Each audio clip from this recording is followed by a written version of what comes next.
Y este día, hermanos, quiero hablar de un tema que pues está en nuestros corazones normalmente en esta temporada del año, que se trata de los propósitos, ¿verdad?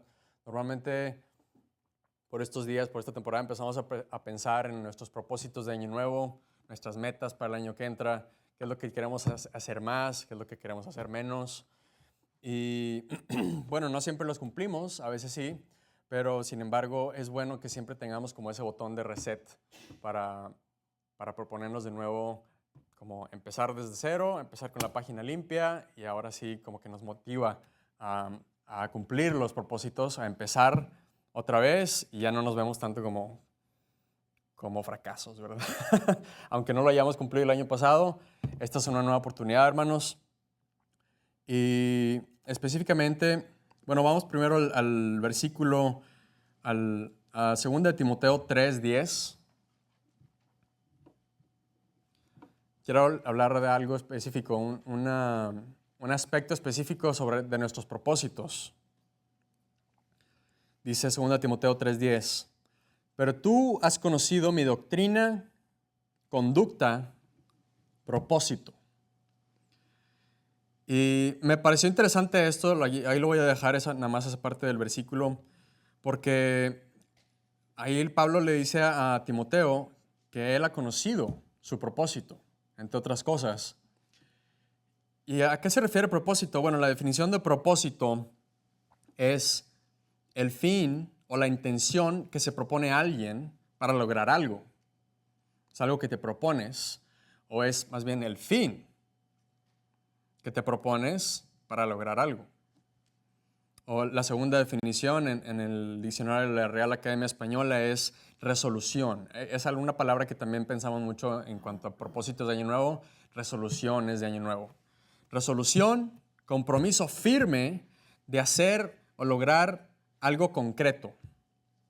Entonces, nuestro propósito tiene que ser algo concreto, algo establecido, algo firme, algo específico que queremos lograr. Es algo que tiene que ver con nuestra voluntad, con nuestro libre albedrío. Es algo que Dios nos da libertad de tener nuestros propios propósitos. Y por eso el título de mi sermón es que se vea tu propósito. Porque, como les decía, 2 Timoteo, eso es lo que me hizo pensar, que Pablo le dice a Timoteo que él conoce su propósito. ¿Por qué lo conoce? Pues porque era notorio, era aparente, era claro. De acuerdo a las acciones que tomaba Pablo, era claro que su propósito era tal, era fundar muchas iglesias, era ganar muchas almas, era predicar a Cristo. Era obvio, basado en las acciones que estaba desarrollando, que estaba haciendo, vale la redundancia, el apóstol Pablo, era aparente, que se veía cuál era su propósito. Y es algo que me hizo pensar porque es una manera que puedes ver tus propósitos para lograrlos, que se vean. Porque puedes tener un propósito, puedes decir, pues yo quiero hacer más ejercicio este año, pues que se vea. Quiero trabajar más duro este año, pues que se vea que estás trabajando duro, que se vea que estás cansado, que duermes bien. ¿Quieres hacer un negocio? Pues que se vea, toma acciones, toma pasos para desarrollar el negocio, investiga cómo hacerlo, etcétera, ¿verdad? Y vamos a Mateo 5:14.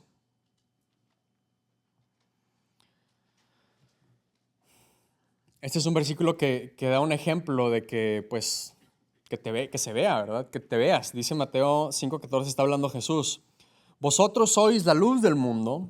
Una ciudad asentada sobre un monte no se puede esconder, ni se enciende un candil y se pone debajo del almud, sino sobre el candelero, y alumbra a todos los que están en casa. Así alumbre vuestra luz delante de los hombres, para que vean vuestras buenas obras y glorifiquen a vuestro Padre que está en el cielo. Obviamente esto está muy claro de que tenemos que hacer nuestras buenas obras, no necesariamente para que las vean, pero que la gente las va a hacer, la gente las va a ver. El punto no es que la gente las vea, pero es algo que si lo estás haciendo se va a ver. ¿Sí me explico?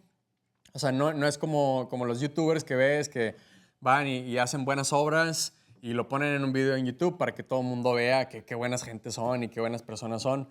No, simplemente, pero sin embargo, la Biblia sí tiene este concepto de que cuando haces las buenas obras, la gente al verte va a glorificar a Dios, pero no es el fin. El fin es hacerlo porque simplemente Dios lo manda. Y cuando Dios lo vea, cuando la gente lo vea más bien, va a glorificar a Dios. Ahora, nuestros propósitos pueden ser unos, pero si no se alinean con los de Dios, son vanidad. ¿Y qué significa que son vanidad? Que son fugaces, que no significa nada, que vienen y se van, que no tienen un efecto, un gran efecto en el mundo o en nuestras vidas incluso, o a los ojos de Dios. Simplemente Dios puede decir que, ok, como que no le impresiona mucho. Si nuestros propósitos, incluso si tu propósito es hacer un negocio, si ese es el fin de tu propósito, simplemente hacer un negocio para ser un empresario, pues es como que, ¿a mí qué me importa? O sea, y aparte es algo que te puede distraer de las cosas de Dios. Si tus propósitos si tomas tu propósito como un fin y no como un medio para un fin, entonces puede llegar a ser vanidad y te puedes afanar, te puedes obsesionar con tus propósitos como el fin de tu propósito y, como les digo, no usarlos como un fin. Por ejemplo, esto es algo que la mayoría de la gente se propone en Año Nuevo, no sé, trabajar más duro, hacer ejercicio, yo creo que es el más popular, tener una dieta mejor, pasar más tiempo con la familia, aprender un nuevo idioma, leer más, viajar, construir una casa, construir algo, conseguir una esposa. Y son buenos propósitos, pero como les digo, puede llegar a ser algo en lo que te afanes y en ese punto, o si es el punto, o si esos son propósitos, si ese es más bien el fin, en lugar de ser un medio, pues te enredas, ¿verdad? Es como la Biblia dice que cuando la semilla crece, cae en buen suelo y crece, pero luego se enreda con las riquezas de este mundo, pues termina siendo vanidad, terminas alejándote de las cosas de Dios, enredándote con las cosas del mundo y simplemente enfocándote en cosas carnales. Cuando lo carnal no necesariamente es malo, digo, vamos a vivir en este mundo el resto de nuestras vidas. Y les voy a mostrar cómo todos estos propósitos pueden ser buenos si tienen un enfoque espiritual. Por ejemplo, trabajar duro, pues obviamente si no trabajas duro, no tienes dinero, no puedes proveer para los tuyos. Y la Biblia dice que eres peor que un infiel si no provees para los de tu casa. Trabajar más duro puede ser el fin para proveer para tu casa, que es algo bueno, incluso espiritual, porque les estás permitiendo tener una vida cómoda para que puedan enfocarse ellos también en las cosas de ellos. No estar pensando, ¿qué voy a comer mañana? Mi esposo no trabaja, mi esposo no provee, etcétera, ¿verdad? O mi papá. Hacer un negocio también no tiene nada de malo. Bíblicamente hablando, hay mucha gente en la Biblia que tenía negocios, grandes negocios, incluso riquezas, pero eso no era el fin. El fin no era, pues quiero tener muchas riquezas para ser rico, porque en ese punto llegaría a ser simplemente un afán. Por ejemplo, cuando el rey Saúl fue coronado rey, Dios le dijo, pídeme lo que quieras. Y él no pidió riquezas, él pidió sabiduría. Y cuando él pidió sabiduría, Dios le dio riquezas, porque su fin no era la riqueza, sino su fin era la sabiduría, y el principio de la sabiduría es el temor de Dios. Entonces ya estaba como, desde el principio ya tenía el temor de Dios. Él quería más temor de Dios, porque quería sabiduría, y eso es lo que es la sabiduría. Entonces, al tener el temor de Dios, Dios dice, ok, si tu corazón está en el lugar indicado, muchas veces Dios nos va a permitir tener cosas carnales porque sabe que las vamos a usar para sus fines, para sus propósitos. Que eso es algo que voy a ir un poco más adelante. Hacer ejercicio, tener una mejor dieta, pues obviamente también estamos cuidando el templo de Dios. Estamos cuidando nuestra salud, nos va a permitir hacer más cosas por Dios, tener más claridad mental para desarrollar incluso el resto de los propósitos, como trabajar más duro, desarrollar o tener un negocio. Para todo esto necesitas o es beneficioso tener una buena salud, y eso se obtiene haciendo ejercicio, teniendo buena dieta, etc. Pasar más tiempo con la familia, obviamente también es algo que pues a Dios le agrada, ¿no? Porque tú se supone que estás amando a tu esposa, estás pasando tiempo con ella, estás queriéndola, estás mostrándole tu amor, no nada más proveyendo financieramente, pero económicamente, pero también con tu tiempo, con tu amor, detalles. A tus hijos también, se supone que tú los debes de estar criando, no nada más aventárselos a la esposa. Obviamente la esposa bíblicamente es la encargada del hogar en el sentido de que ella tiene la responsabilidad mayor de criar a los hijos y de encargarse de correr, de administrar el hogar, pero eso no significa que tú debes de ser completamente desapegado, nunca pasar tiempo con ellos. Obviamente hay que encontrar un balance y parte de amar a tu esposa es pues darle todo lo que necesite y para correr el hogar y pues darle también amor, ¿verdad? Para que ella se sienta correspondida y simplemente porque la Biblia lo manda. A las mujeres le manda someterse al esposo, pero al esposo le manda amarla como Cristo amó al mundo. Y eso es hasta la muerte. Entonces, como propósito, como hombre, como esposo, como padre, pues de los más importantes es pues la familia. Obviamente, incluso arriba de eso o más importante que eso es la espiritualidad, porque eso te va a llevar a tener una buena relación con tu familia. Si pones primero a Dios, todo lo demás se da por añadidura. Otro propósito que puede ser, por ejemplo, aprender un nuevo idioma, pues para ganar almas. ¿Qué tal? Aprender un idioma que te va a ayudar a ganar almas, que te va a ayudar a comunicarte con gente que no habla tu idioma. Por ejemplo, los que hablan inglés, aprender español es uno de los propósitos de muchos, porque el mundo hispanohablante pues resulta que es bastante receptivo a la palabra de Dios, receptivo al evangelio, y pues los gringos tienen envidia de nosotros. Nosotros hay que aprovechar. Muchas veces no valoramos el que sabemos español y que podemos predicar el evangelio, y ellos están así como, yo quisiera saber español, quisiera poder comunicarme con el mundo hispanohablante, y nosotros podemos, hermanos. Entonces, aunque no hablen inglés, pues pueden predicar en español. Hay áreas de aquí de Dallas o donde sea que viven, normalmente, digo, si están escuchando esto, pues hay gente alrededor de ustedes que hablan español. Vayan y predíquenles el evangelio, hermanos. Y si no lo saben, aprendan, pero es de lo más importante que podemos hacer. Por lo tanto, aprender un nuevo idioma puede ser un medio para el fin, que es ganar almas, ganar más almas para Cristo, predicar el evangelio. Y esto va para hombres y mujeres. De hecho, la primer evangelista, ¿quién fue? La mujer que estaba en el pozo. ¿Y a cuántos no ganó para el Señor? A pesar de que era pecadora, tenía 5 exesposos y pues obviamente era mujer. Muchas veces la gente dice, no, las mujeres no deben predicar. Pues sí, no deben predicar aquí en el púlpito, no tienen ese lugar, pero predicar el evangelio es algo tan importante, hermanos. Es simplemente diferente. No es que uno sea más importante que el otro, es diferente y ambos tienen suma importancia en los ojos de Dios. Entonces, a todos estos propósitos pueden aplicar tanto a hombres como para mujeres. Trabajar más duro, obviamente, no en el aspecto de trabajar digo, refiriéndome de nuevo para la mujer, no necesariamente se refiere a que vayan y consigan un trabajo y obviamente todo es trabajo. Todo lo que hacemos, la mujer cuando trabaja en el hogar, trabaja duro. Mi esposa trabaja súper duro en el hogar, se cansa, se agobia y a veces, pues también parte de amarla es a veces ayudarle con cosas, sobre todo cuando acaban de tener hijos o están, no están tan hábiles, ¿verdad? Entonces, otro propósito, leer más. Puede referirse a libros y eso tampoco tiene nada de malo. Puedes estudiar libros que no sean la Biblia. Cuando digo que no tiene nada de malo me refiero a libros no necesariamente la Biblia.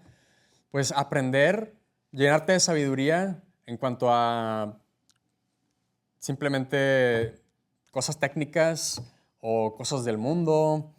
No necesariamente tienen algo de malo, pero si ese es el fin, pues, ¿qué propósito tiene? Si el fin es llenarte de cosas para ayudar, por ejemplo, al otro propósito, que es como, por ejemplo, tener un negocio, pues, y el fin, o sea, todos estos son medios. Si los usas como medios para que el fin sea servir a Dios mejor, cumplir sus propósitos, porque Dios tiene propósitos para nosotros, y es nuestra responsabilidad cumplirlos. y no necesariamente los vamos a cumplir. Yo no creo en el destino. Muchas veces, por ejemplo, también la palabra propósito. ¿Cuál es tu propósito en este mundo? La gente lo confunde a veces con el destino y creen que el destino es que están destinados a algo, que hay algo que pase lo que pase, van a hacer, que lo que Dios quiere que haga, eso es lo que voy a hacer. Y pues eso es algo retrasado, ¿verdad? No siempre hacemos lo que Dios quiere, porque ¿a poco me vas a decir que cuando pecamos estamos haciendo lo que Dios quiere? Está claro que Dios no quiere que pequemos, nos manda una y otra vez que pequemos.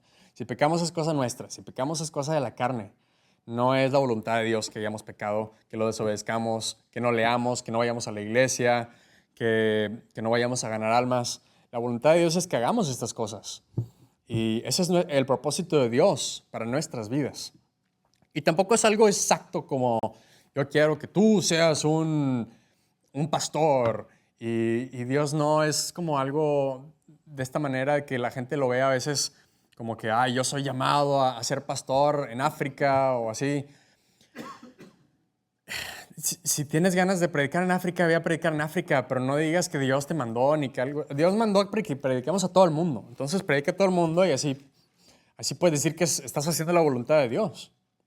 Amén. Entonces, viajar, eso es lo que me lleva a viajar, por ejemplo. Mucha gente se propone, no, quiero viajar más este año. Si tu propósito es viajar como un fin, quiero ir de vacaciones y quiero viajar simplemente nada más para distraerme. En sí, de hecho, tampoco no es como que es pecaminoso viajar. Si vas a viajar y explícitamente, específicamente nada más para descansar, para tomar un descanso y divertirte o estar con la familia, tampoco tiene nada de malo. Si eso te va a ayudar también a después echarle ganas, después de tu descanso, a ganar almas, etc. Pero viajar puede ser específicamente también algo espiritual. ¿Cuántas personas no viajaron el año pasado o este año que todavía no termina, específicamente para ganar almas una y otra vez? La hermana Eva viajó a como 5 países o más, no sé cuántos exactamente, solo para evangelizar. Amén. Entonces podemos tener ese gran propósito de viajar simplemente con el fin de ganar más almas al Señor. Todos estos propósitos pueden tener el fin de algo para Dios, siendo algo carnal. Siendo algo que puedes decir, quise viajar nada más. Obviamente nos pueden criticar por decir que tenemos estos propósitos, van a decir, eso es bien carnal. Son como, eso yo diría que son, ¿cómo se dice? Pues una actitud como fariseo, de que, tú te crees mucho porque eso es, no que tú te creas mucho, pero estás como critican que tengamos propósitos carnales, porque no les estamos diciendo, como ellos dirían, yo quiero trabajar más duro para poder proveer para mi familia y ser un buen proveedor y de hacer lo que la Biblia dice. Obviamente es implícito, ¿verdad? Y no tenemos que decirle a todo el mundo, es como dice la Biblia, haz tus propósitos, haz lo que te propones, haz lo que dices que vas a hacer, y incluso si no es ganar almas, si tú trabajas duro, la gente va a glorificar a Dios, porque va a decir, esa persona trabaja súper duro. Míralo, o sea, es un ejemplo a seguir, y sobre todo si saben que somos cristianos, no tenemos que decirle, oye, soy cristiano, por eso trabajo duro. Se va a notar y se van a preguntar por qué, y incluso si no les decimos, la gente va a glorificar a Dios, porque siempre que hace uno el bien, siempre que uno hace las cosas con esfuerzo, con ímpetu, eso se va a notar y la gente va a glorificar a Dios, porque estamos haciendo lo que la Biblia dice. La Biblia dice que todo lo que hagamos, lo hagamos con nuestras fuerzas. Si vamos a Filipenses 4:6.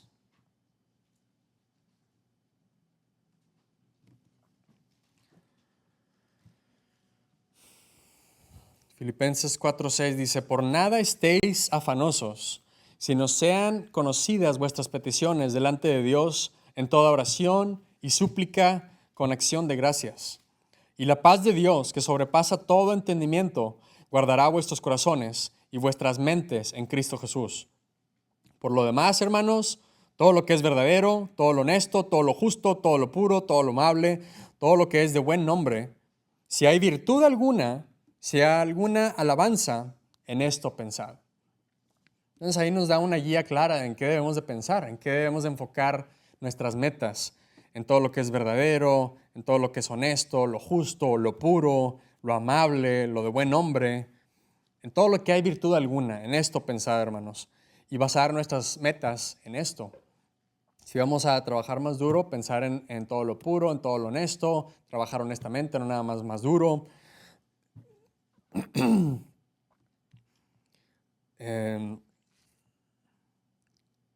Y saber que todo lo que nos propongamos, si nuestro fin es hacer lo que Dios manda y seguir a Cristo, Él va a dirigir nuestros caminos. Como vemos, no tienen que ir, pero los voy a leer. Proverbios 16:9 dice, el corazón del hombre piensa en su camino.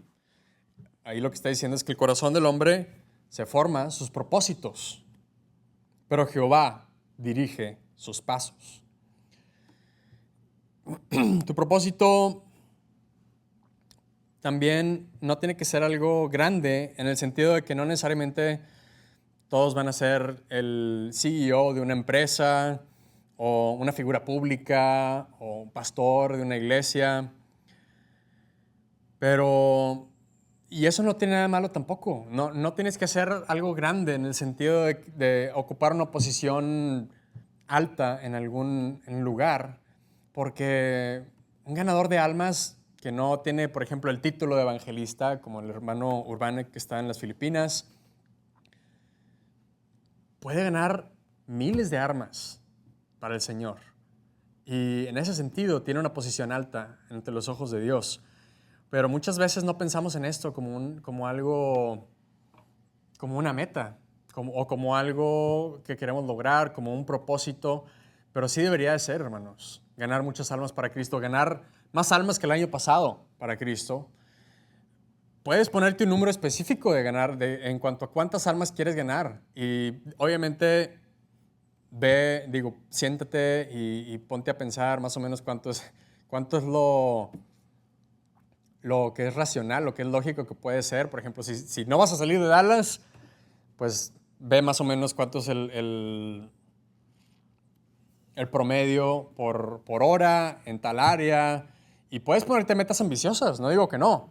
Pero para cumplir tus propósitos, hazlo con fe, especialmente si es algo espiritual, como ganar almas. Tienes que hacerlo con fe y tienes que dejárselo a Cristo.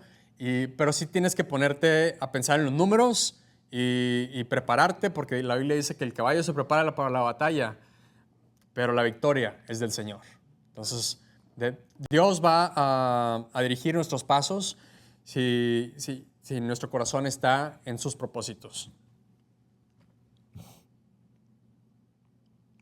Eclesiastes 9:10, no tienen que ir, pero se los voy a leer. Dice, todo lo que viniere a la mano para hacer, hazlo según tus fuerzas. Porque en el sepulcro a donde tú vas, no hay obra, ni industria, ni conocimiento, ni sabiduría. Entonces, todo lo que hagamos, hermanos, tenemos que hacerlo con nuestras fuerzas. Tenemos que hacerlo fuerte. ¿Cuál es tu legado? ¿Cuál es tu propósito para esta vida? No es echarle ganas más o menos, no es... Vaya, ¿qué es lo que quieres que la gente diga después cuando te mueras? Cuando estés en el sepulcro. No, pues él era una persona promedio, él le echó ganas más o menos. No porque no seas el CEO de una empresa o algún político o figura pública, significa que no vas a ser una gran persona para Dios. Si eres una ama de casa puede ser un gran ejemplo. Si eres un ganador de almas, puede ser un gran ejemplo. Puede ser alguien que la gente admire y que la gente diga, wow, esa persona todo el tiempo estaba ganando almas. Era súper celosa por las cosas de Dios, por el evangelio, por no corromper el evangelio. En una iglesia a la que yo iba había una señora, en México, había una señora gringa que se había mudado a México y allá vivía por muchos años. Y yo creo que era de las personas que más tenían celo por ir a ganar almas. Y era las que le dicen la proverbial cat lady. O sea, tenía muchos gatos y su casa estaba llena de basura. Nunca fui, pero me contaron. Pero, sin embargo, ella tenía un gran celo por el Señor. Y incluso hay iglesias, muchas iglesias, incluso iglesias como esta, puede llegar a empezar a infiltrarse falsa doctrina. Y esa señora, me acuerdo muy específicamente, era protectora del evangelio, hermanos. porque iba en la van a ganar almas y estaban los estudiantes del instituto bíblico, porque la iglesia tenía un instituto, y de repente, porque los estudiantes, y sobre todo en el Old IFB, pues escuchan a predicadores de donde sea, escuchan a predicadores reformados, que tienen falsa doctrina, calvinistas, y empiezan a decir cosas como que hay que arrepentirse de los pecados para ir al cielo, o quién sabe si esa persona tal vez no fue salva porque mira cómo vive su vida. Y me acuerdo que, creo que se llamaba Cindy, la refutó a esa chava fuertemente y le dijo, oye, no, ¿qué te pasa? Eso no tiene nada que ver con el evangelio. El evangelio no es cambiar tu vida, el evangelio es creer en Jesucristo y aceptarlo como tu Salvador. No cambiar tu vida para salvarte, porque eso no es el evangelio. Y ella era una gran protectora del evangelio, hermanos. A pesar de que no se casó, a pesar de que hasta donde yo sé no tuvo hijos, a pesar de que no vivía una gran vida a los ojos del mundo. Yo, y sé que mucha gente de esa iglesia y mi esposa, vemos a esa señora como un gran ejemplo de un creyente. Y la vemos para arriba, hermanos. Sabemos que en el cielo ella va a tener una gran posición, porque ella ganó cientos de almas, estoy seguro, para el Señor, si no es que miles. A eso dedicó su vida. Entonces, es el punto que quiero hacer. Ella todo lo que hacía, lo hacía con sus fuerzas, hermanos, para lo que importa. Y lo que importa es las cosas de Dios, es lo que más importa. Puede que ella, si la criticaban o así, se le resbalaba. Eso no importa. Si nos critican en este mundo, si critican la forma en que vivimos, si critican la forma en que nos vestimos, si critican la forma en que pensamos, eso no importa. Eso le da gloria a Dios. Lo que importa es que hagamos lo que la Biblia dice y que lo hagamos con fuerzas, hermanos. Incluso si no es algo técnicamente o directamente espiritual, como trabajar, como hacer un negocio, como hacer ejercicio, hermanos, lo tenemos que hacer con nuestras fuerzas, como si fuera para Cristo. Dice, leemos Eclesiastes y luego dice Colosenses 3:23, y todo lo que hagáis, hacedlo de corazón, como para el Señor y no para los hombres. O sea que cuando trabajamos, aunque sea para un jefe carnal, un jefe de nuestro trabajo, no lo debemos de hacer como, no, pues es para él, porque si lo hacemos como si fuera para los hombres, para nuestro jefe, ¿qué va a pasar cuando nuestro jefe nos maltrate o no nos dé lo que queremos, no nos dé los días de vacaciones que le pedimos? Vamos a decir, no, pues no merece que yo trabaje duro para él. ¿Esa es la actitud que la Biblia dice que debemos de tener? No, hermanos, la Biblia dice que la actitud que debemos de tener conforme al trabajo, no, conforme a todo lo que hagamos, debe de ser de corazón y como para el Señor. Entonces tenemos que ver a nuestro jefe como si fuera el Señor, como si fuera Jesús, aunque no merezca que trabajemos duro para Él, aunque no merezca que, a pesar de que nos trate mal, de que no nos dé lo que queremos, de que nos diga que trabajemos extra, tenemos que hacerlo como si fuera el Señor. Y no necesariamente estoy diciendo que tenemos que quedarnos en un lugar donde no estamos pudiendo salir adelante y simplemente dejar que nos maltraten indefinidamente. Simplemente tener un corazón que perdona y si te quieres quedar todavía en ese trabajo, no hablar mal del jefe, hacerlo como si Dios fuera el que te pidió que hagas eso. Si quieres cambiar de trabajo, pues cambia de trabajo, pero aún así, hermanos, no debemos de hablar mal de nuestras autoridades, aunque ya no trabajemos en ese lugar. Que Dios lo bendiga. Yo creo que puedo florecer más en otra parte o puedo crecer más en otra parte y tampoco tiene nada de malo. Pero todo lo que hagamos, ya sea que si renunciamos a un trabajo, hay que hacerlo con esfuerzo y hay que hacerlo de corazón. Que sea porque estamos en realidad, tenemos esa convicción de que aquí no puedo servir a Cristo a mi potencial, ¿verdad? Si no estamos pudiendo, si el trabajo llega, si el maltrato, por decirlo así, llega a tal punto en el que no podemos ir a la iglesia, no podemos ir a ganar almas, nos está distrayendo las cosas de Dios, pues entonces es como una señal de que no debemos de estar haciendo, de que no es en realidad donde Dios quiere que estemos. Y muchas veces al al establecerlo, al decirle al jefe, oye, ¿sabes qué? Pues si aquí no puedo servir a Dios, entonces voy a tratar de encontrar otro trabajo. Muchas veces, y lo he visto una y otra vez, como somos tan buenos trabajadores, o debemos de ser buenos trabajadores, y he visto que muchos cristianos de esta iglesia así se la pintan a su jefe. Hace poco vi un ejemplo de un hermano que no vivía aquí, se acaba de cambiar aquí a el área de Dallas, pero a pesar de que estaba buscando un trabajo aquí, él vivía en Maryland y allá tenía un buen trabajo, con mucho galardón, con buen salario y que le encantaba. Sin embargo, pues no estaba yendo a una iglesia donde él podía sentir que se estaba desarrollando a su potencial como cristiano. Y por lo tanto, a pesar de que iba a ganar menos, encontró un trabajo aquí en Dallas y a pesar de que no iba a ganar tanto, a pesar de que el trabajo no le gustaba tanto o era era más riesgoso,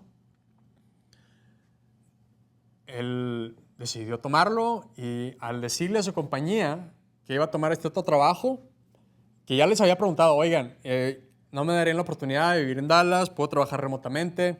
Le dijeron no. Bueno, ok, buscó este trabajo, le pareció, lo iba a tomar y les dijo, oye, ¿sabes qué? Pues entonces como no me diste la oportunidad, pues voy a tomar ese trabajo. Y le dijeron, no, déjame pensarlo porque sí nos gusta cómo trabajas. Y había trabajado por ellos nada más unos cuantos meses, 2, 3 meses. Pero él trabajaba de tal manera que hicieron una excepción para él. Y muchas veces vemos esto. Para los cristianos que son buenos trabajadores, trabajan duro y trabajan como si fuera para el Señor, muchas compañías hacen una excepción y dicen, ¿sabes qué? Vamos a hacer una excepción porque queremos que te quedes con nosotros, aunque trabajes a distancia, aunque no trabajes los miércoles en la tarde, aunque no trabajes los domingos, queremos que te quedes. El hermano Tony es otro ejemplo. Y de igual manera, empezó un trabajo, empezó un poco de tiempo con ellos, y dijo, ¿sabes qué? No me puedo quedar porque no me dan los domingos. Le dijeron, ¿sabes qué? Sí te lo vamos a dar porque nos gusta cómo trabajas. ¿Y por qué? Y eso glorifica al Señor. Cuando uno trabaja con ganas y trabaja como si fuera para Cristo, la gente dice, wow, yo quiero más trabajadores como Él. Y hacen cosas, hacen excepciones por trabajadores así. Entonces, el punto es que se note tu propósito.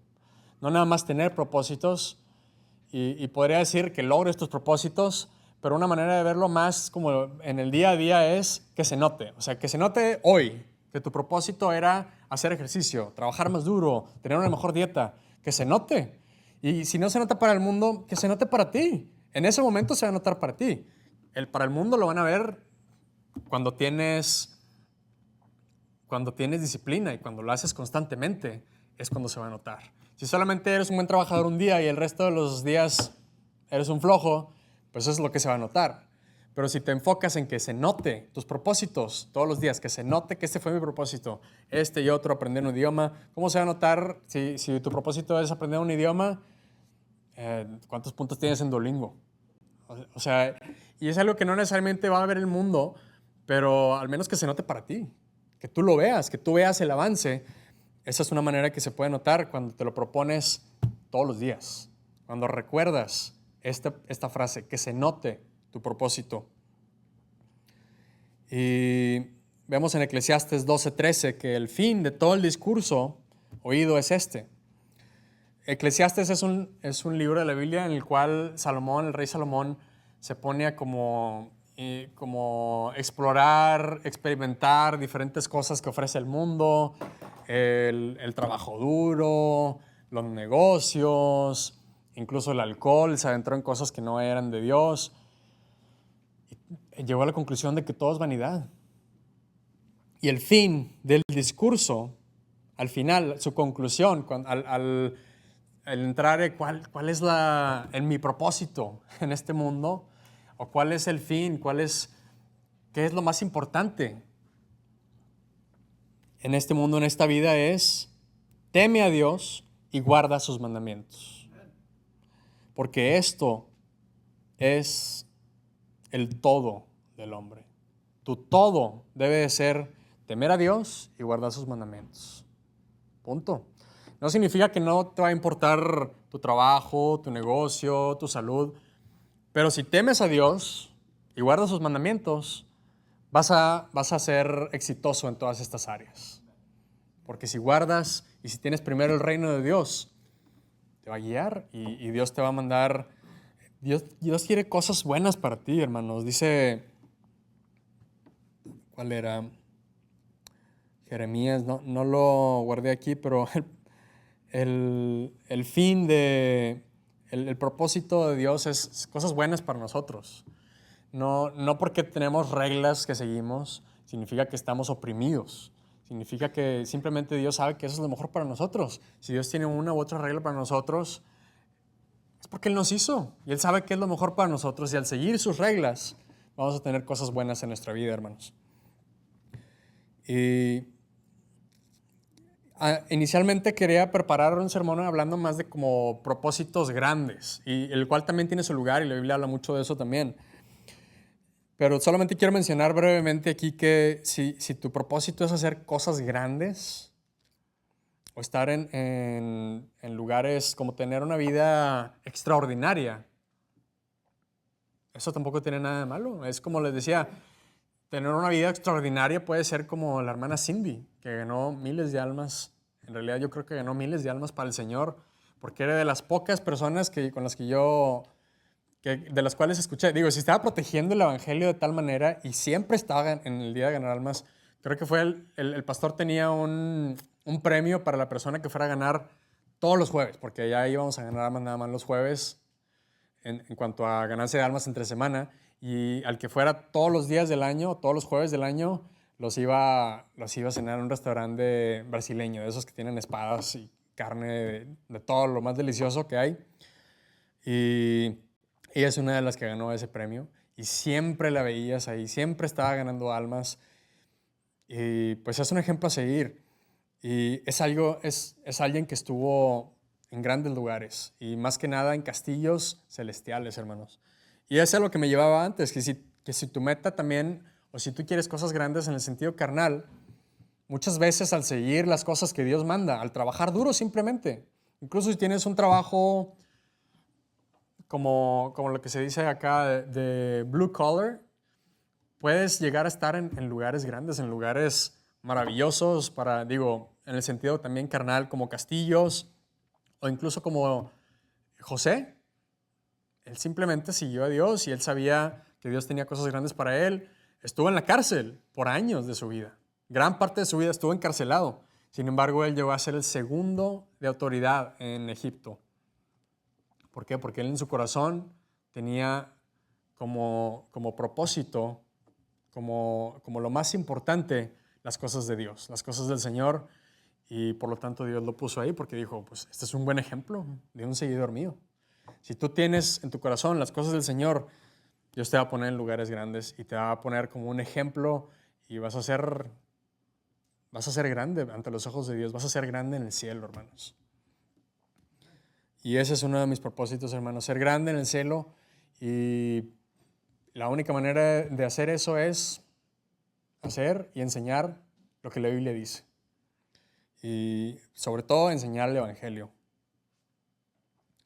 Dice, por ejemplo, si quiere, bueno, no voy a ver eso, simplemente en Proverbios 30:28 menciona esto y prueba esto que le estaba diciendo, que dice la araña que atrapa con las manos. La araña, el insecto minúsculo, que es, o a veces son más grandes, pero la araña específicamente a las que tejen minuciosamente, trabajan, construyen con sus manos y hacen cosas, en mi opinión, hermosas. Yo a veces veo telarañas que digo, no sé qué tenía ahí la araña, pero a veces ves una telaraña que está como, sobre todo cuando acaba de llover o está ¿cómo le dicen en la mañana? El sereno. La telaraña tiene así como gotitas de agua y se ve hermosa. O cuando neva, por ejemplo. Es algo que le da gloria a Dios. Y dice que la araña atrapa con las manos y está en palacios de rey. O sea que no necesariamente tienes que ser rey para estar en un palacio. Simplemente tienes que trabajar con las manos y ser diligente y hacerlo con esfuerzo como para el Señor, hermanos.